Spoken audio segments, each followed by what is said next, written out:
So a couple of years ago, me and my friend Tim were having a dinner. I felt impressed to share this story today.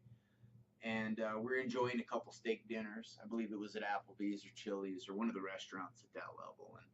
And sitting across from us was this beautiful older woman. She was perhaps 5 or 6 years older than us. And after all, we're in our 30s, and she couldn't have been older than somewhere in her early 40s. She was an extremely attractive woman. We hardly even noticed that she had some kids with her.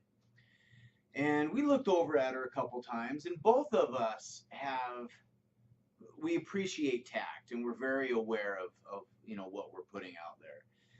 And, at 20 minutes into the evening, the woman came up to our table as her and her party were leaving, and she was really upset.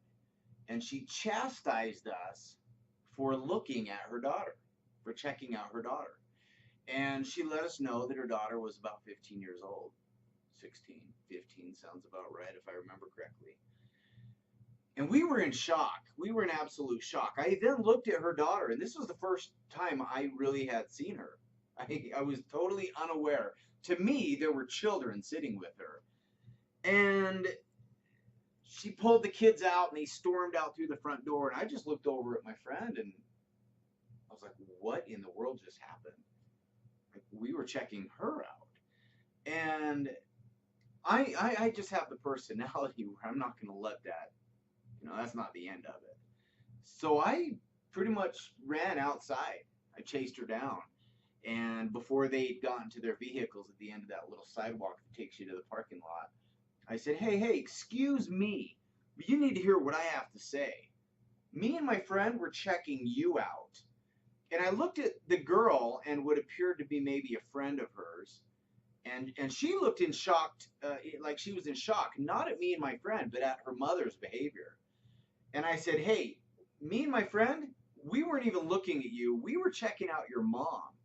And I turned to her mom and I said, I feel so sad for you that your assumption is that we would be checking out your daughter.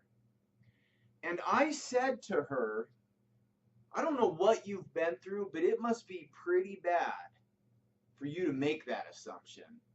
And I looked back at her daughter, and her daughter, I knew the look on her face was in agreement with what I was saying. She knew exactly where I was coming from, and she agreed with me. And her mom she was shocked into silence. She didn't say anything. She too, on some level, was aware that what I was saying was true. She didn't argue. She didn't debate with me on the facts that I just brought to her attention. But it just goes to show that we have no idea what is going through somebody's mind. We really don't. That's why when you come from the heart, you're going to connect with the heart.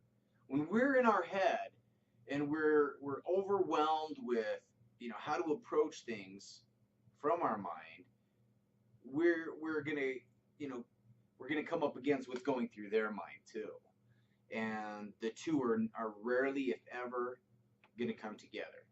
In fact, they for the most part never will, unless it's just pure coincidence. And so it's you just want to care about people. You really do. You don't want to get so caught up in wondering and figuring out and trying to guess or put effort into what somebody's thinking. It's far less important and significant than meeting that person heart to heart.